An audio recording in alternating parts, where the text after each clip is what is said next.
Today I'm going to install these trailering spacers on my boat, and I got this set. It's from Quicksilver, and this ensures that when you've got your stern drive and the trailering position, that if you were to have a failure like a cylinder leak down or a hydraulic leak on the hose, these are going to hold it in position so you don't drag the pavement. Okay, now I set it up into the trailering position, and I'm going to get a measurement to see about where we're at.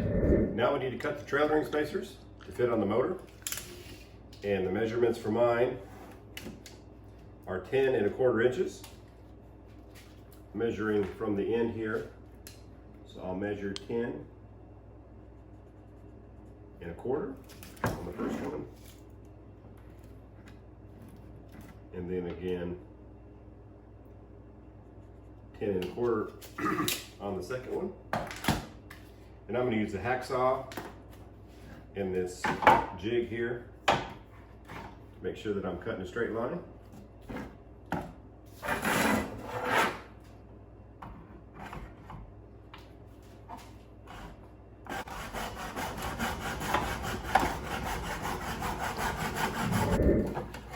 All right, got one cut.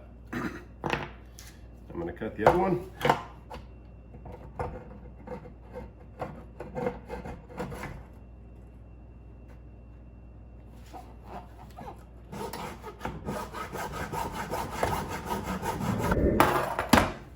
All right, now we've got them cut at an even length, and we're going to take over and get them installed. Now we're going to check the fit,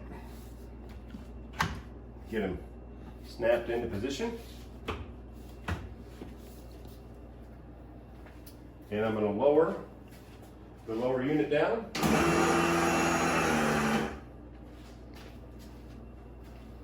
and we're going to check the fit. All right, perfect, nice and snug, good and tight.